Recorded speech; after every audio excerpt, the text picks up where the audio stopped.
Hey, what do you know? I figured it out. How's it going, Hey, Devin? man. How are you? What's up, buddy? I'm good. Can you see me? Is the I, light okay? you look good. You look great. I see you're How growing you guys out the doing? hair. You're growing out the beard.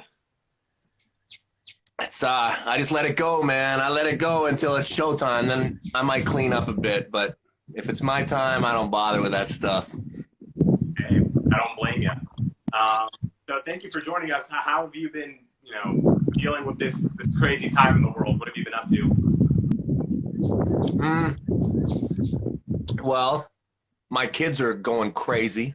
My whole family's going crazy because we're all living in this house, and it becomes a little bit incestuous, right? There's a lot of feedback going on, but we're doing good. It's new. It's a new thing. Yeah, I'm trying to get out and spend more time with my kids when I have this chance. My training, the big thing is I'm a gym rat beyond belief now because I don't have my team to work with me. So I'm just like lifting like insane, corn-fed pumps every night. You mentioned your kids. Have you been homeschooling them during this time? Oh my God. I I don't really homeschool. I do stuff with my kids. I mean, to call it homeschooling would be very false.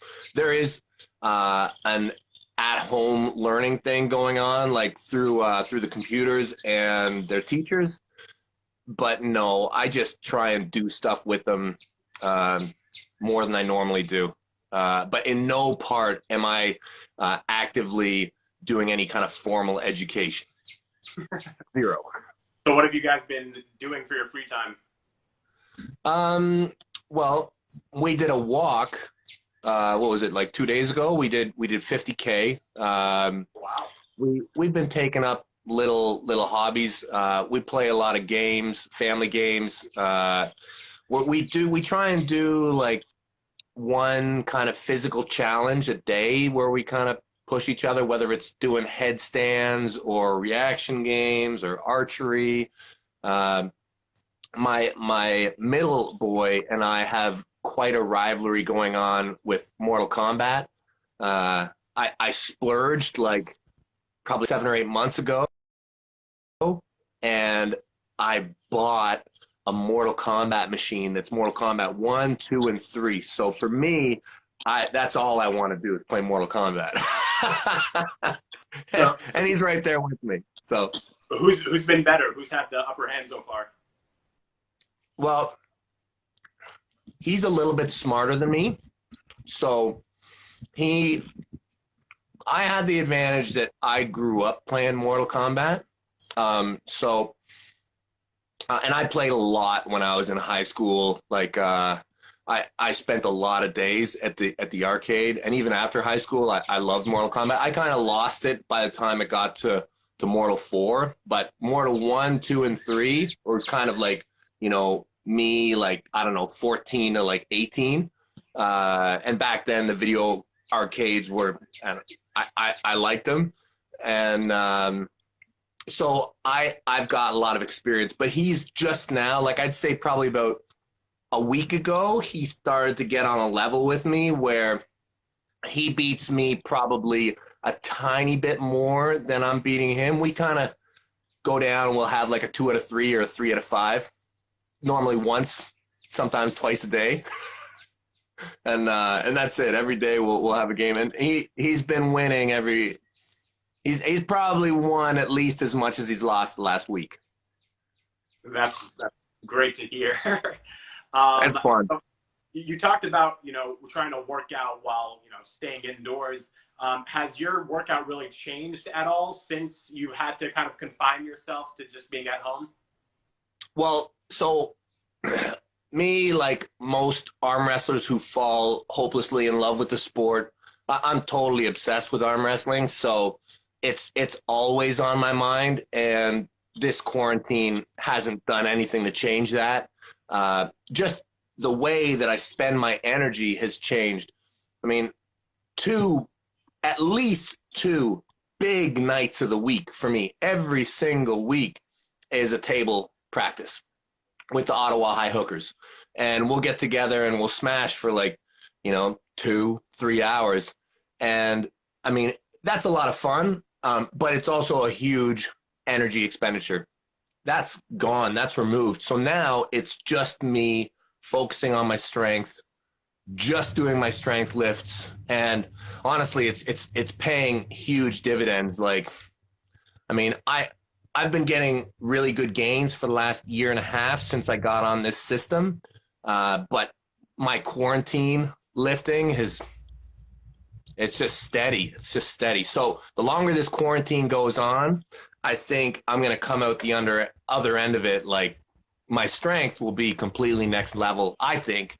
And that is really the part for guys at my level that is pretty much the most crucial part, because most of us have our technique and all that down really, really solid. And yeah, get strong.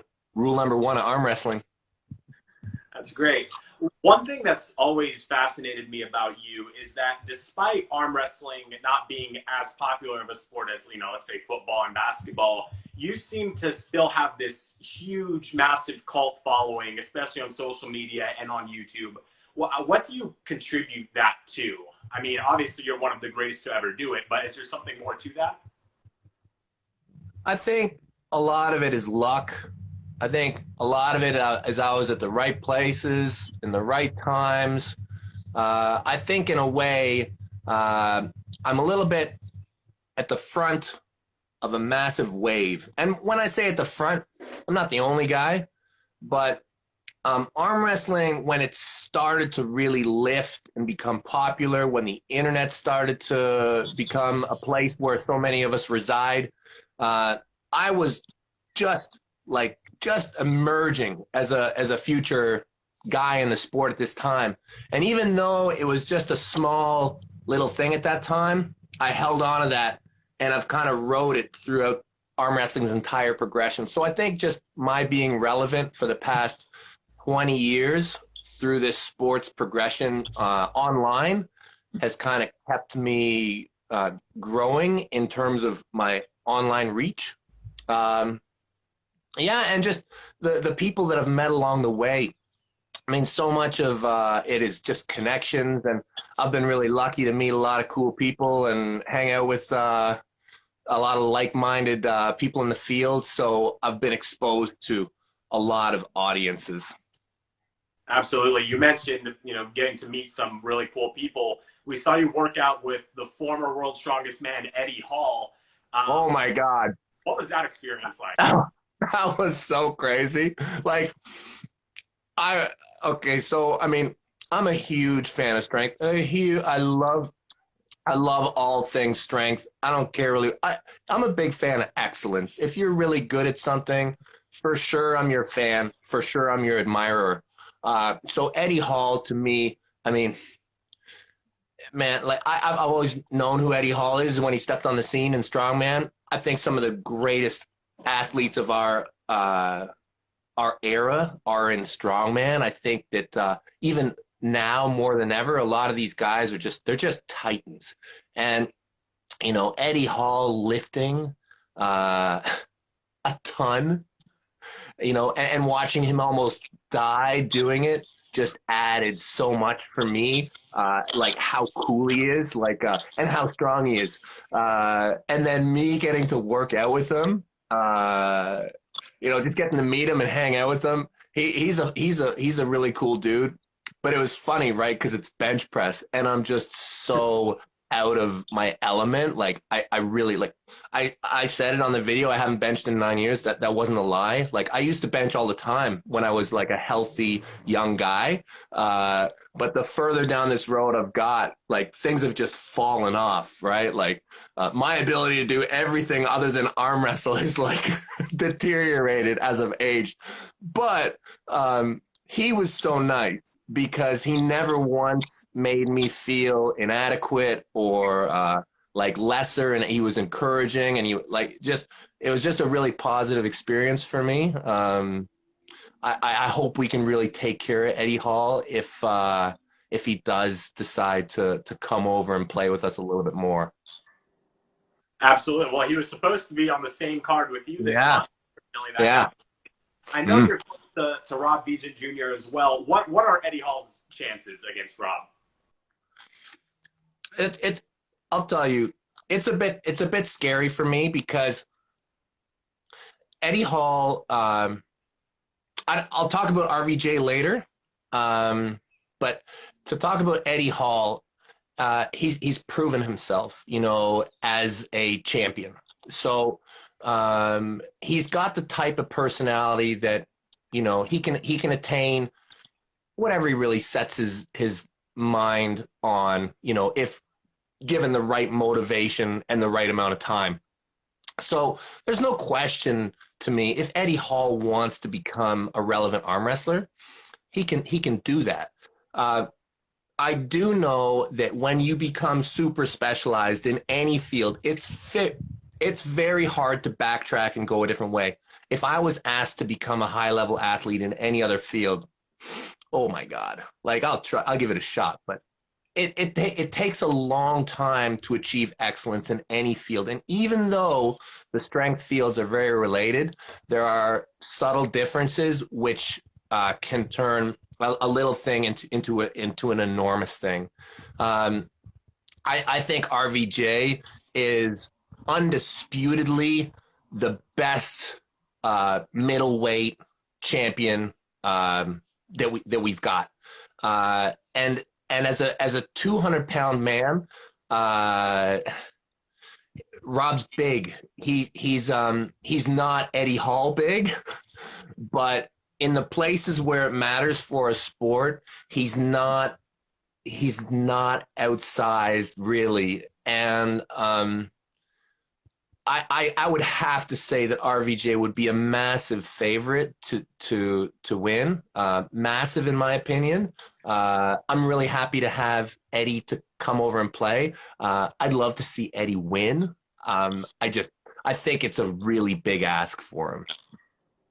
Well, we saw you do a little bit of a crossover a few years ago as well with the Mountain, and obviously the Mountain didn't do too hot against you.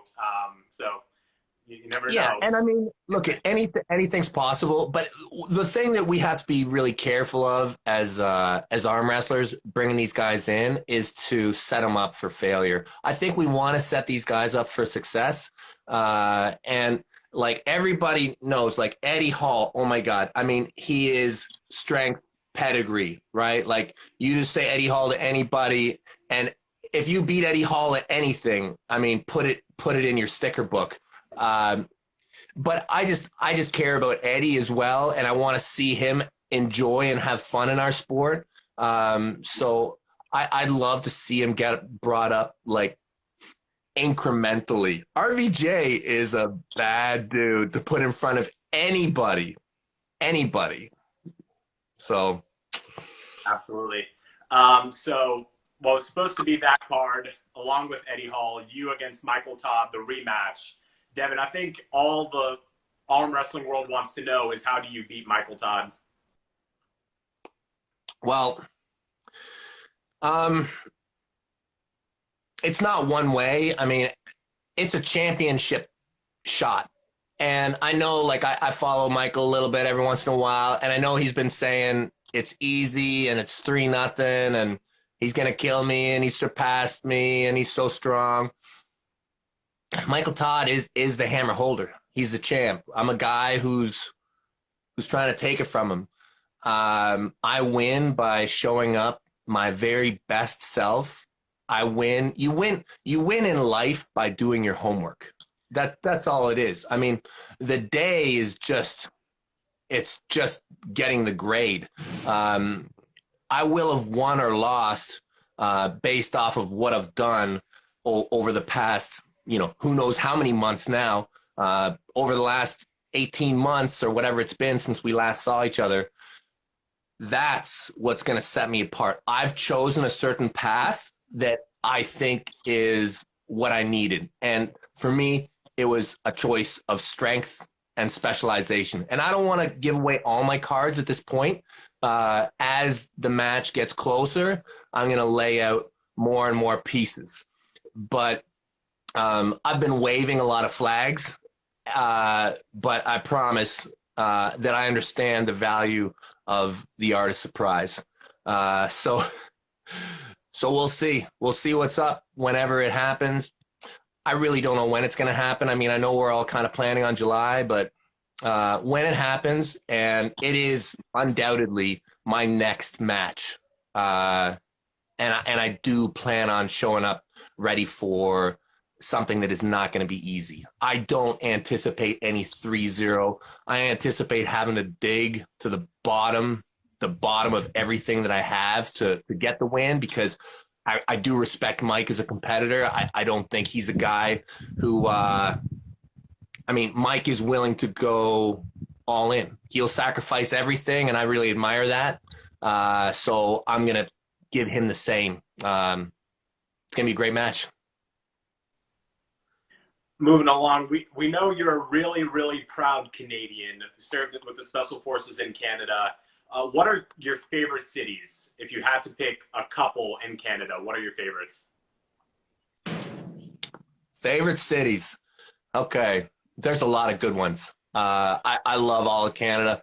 I'm a really big fan of this whole place.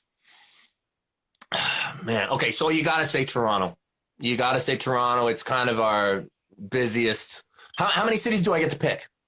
Let's go with three. Three. Oh man, it's so small. How about three and a bonus? Okay, that's fine. Three and one bonus. Okay, so I'm going to say Toronto. I got to represent the East Coast, so I'll say Halifax.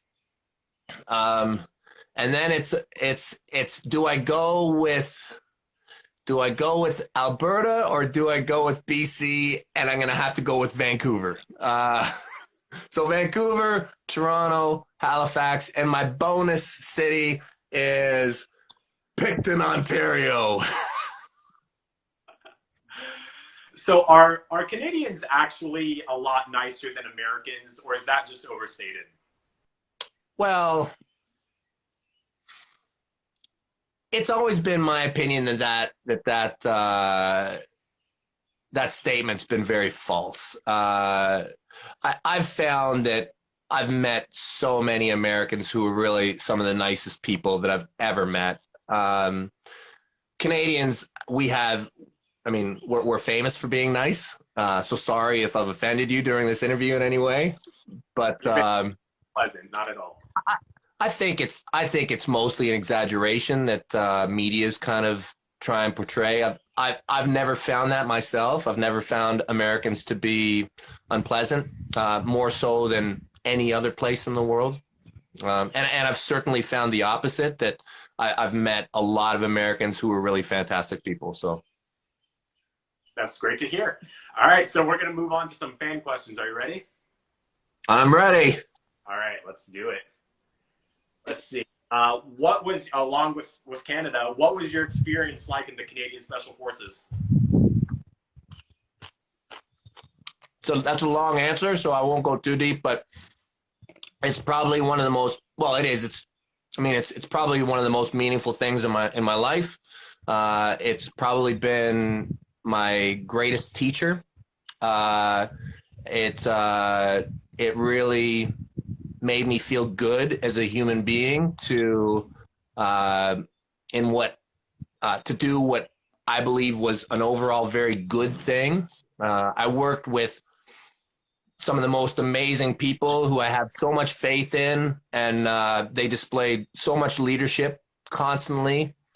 It's just really an inspiring place to be and to work in. It can be hard at times, but it's worth it. If I could go back, if they'd ever take me, I'd go in a second. But for the most part, I'm an old, washed up dude now. Young guys are carrying the torch, so keep it up, boys. What's the strangest object you've ever used to work out with?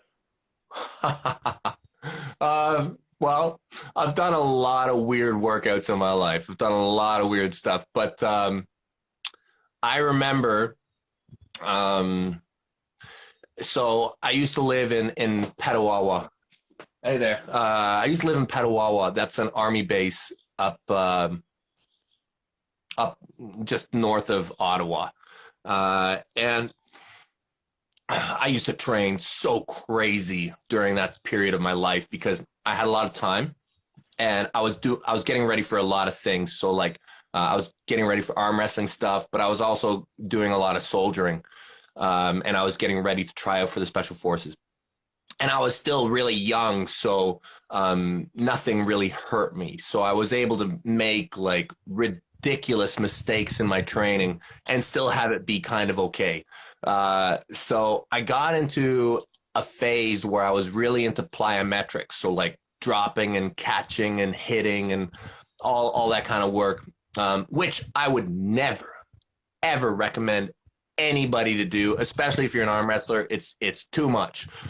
But anyways, so my friend and I were training together, and we were just trying to one up each other all the time, and who was gonna come up with the better training. So we got a storm drain, like a manhole cover, okay, like a great big metal like shield, and I don't know, it was pretty heavy. It was probably like 80 or 90 pounds. I don't know. It's pretty heavy, those things. And we got a railroad tie. And so what we would do is, so one guy would lie on the floor and he'd be bench pressing the manhole cover.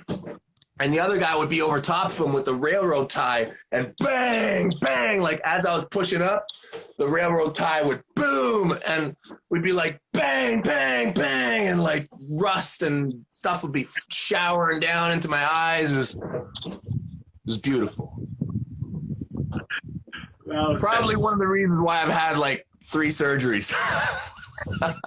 I'm just glad that you partly reenacted that for us, so thank you. Um, what is your go-to Tim Hortons order? Tim Hortons? Your go-to. I don't drink a ton of coffee, so if I roll up on the Tim Hortons, I'm normally getting a toasted bagel with cream cheese. Yeah. All right. Pretty basic. Yeah, I don't really get all the coffee that much, but I love food. So bagel, nice. Cream cheese, everything bagel with garlic cream cheese. Nice. How do you Or if they sell Doritos, I'll take some of those. How do you train for endurance? Well, so are you talking about endurance in arm wrestling or? Well, I think that's one of the biggest misconceptions. I think you should really avoid endurance training. And I know that I'm famous for having a lot of endurance at the table. But when you look at arm wrestling, in my opinion, and I'm very biased because endurance has really never been that much of a problem for me. I think that endurance is actually a very small piece of the arm wrestling puzzle. I think you should mostly work on strength. Now, what happens when you do work on strength a lot is you will get inflammation. You'll get tendon injuries, ligament strains, inflammation, which will be benefited greatly by endurance style training. So that means, a lot of rehab style work, higher rep in the movements that are specific to arm wrestling, which have already caused you that problem, but that endurance style training will help heal it, help get blood flip through it. Towards the end of like a period, like the final touches to tournament preparation, you just want to mimic the time structures and the work periods. So if you anticipate a minute of work with a minute and a half of rest or something like that, then just do that exact thing. So whatever you do, you get better at. Whatever you anticipate, that's just how you should train. Whatever your biggest obstacle is, that's what you should spend the most time trying to get over. So it's strength. I mean, most people aren't losing this match because they couldn't go the distance. Most people are losing the match because they couldn't even hang on. Hang on, and then endurance is a secondary issue. Who's your Mount Rushmore of arm wrestling? Well, It's okay. You can be included. If what? You can be included. It's okay. Oh, I can be included? Yeah. No, I've conquered myself a million times. No, it's not me. Mount Rushmore arm wrestling. Well, how many people's on Mount Rushmore? Four people? Four. The Yep. four faces? Great. The greatest four people to me in the sport. You have to have John Brzenk. John Brzenk is the gold standard for multiple eras. He's been the guy for the longest in our period. Um, to have a Mount Rushmore without John Brzenk would just be a crazy place to even start. My second place, my second person on the hill would have to be a guy called Engin Terzi. To me, Engin Terzi is probably one of the most accomplished arm wrestlers that the world's ever seen. Again, he's done it over multiple generations. He's a lighter dude. He's had success all through, and it's not just his arm wrestling; it's his knowledge and his give back to the community, which gets him a place on there. The third face on Mount Rushmore, I'm gonna go with. It starts to get tougher now because there's so many people who are worthy. But I'm gonna go with Heidi Anderson. Heidi Anderson is a Swedish arm wrestler who, to me, I think that she kind of inspired to a degree modern female arm wrestling. Heidi won multiple world championships, gold medals. But the big thing is the effect that she had on so many. I think that she taught a lot of women that it was cool to be strong, and you see it in places like Sweden and all over Europe now. I mean, and I think that that's a lot because of her, and she's a super awesome arm wrestler. Any way you cut it, and I think that the fourth one on Mount Rushmore will be Neil Pickup, mostly as a builder. He was a world champion, has done amazing things on the table as a competitor, but I would say that these accomplishments are not as great as what he's done to build and promote the sport through every single phase of the modern era of arm wrestling. No promotion has not leaned heavily on Neil Pickup's expertise and knowledge of the sport and the people in it. Yeah, without Neil Pickup, the sport would certainly not be where it is today. So, yeah, John, Engin, Heidi, Neil. All right. Well, look, that's the opinion of Devon Larratt. So there's probably a ton of truth to that Mount Rushmore. Devon, thank you so much. We appreciate you taking the time. Please, stay safe, stay healthy, and hopefully we see you and Michael Todd square up again soon. Thanks, man. Have a great lockdown, everybody.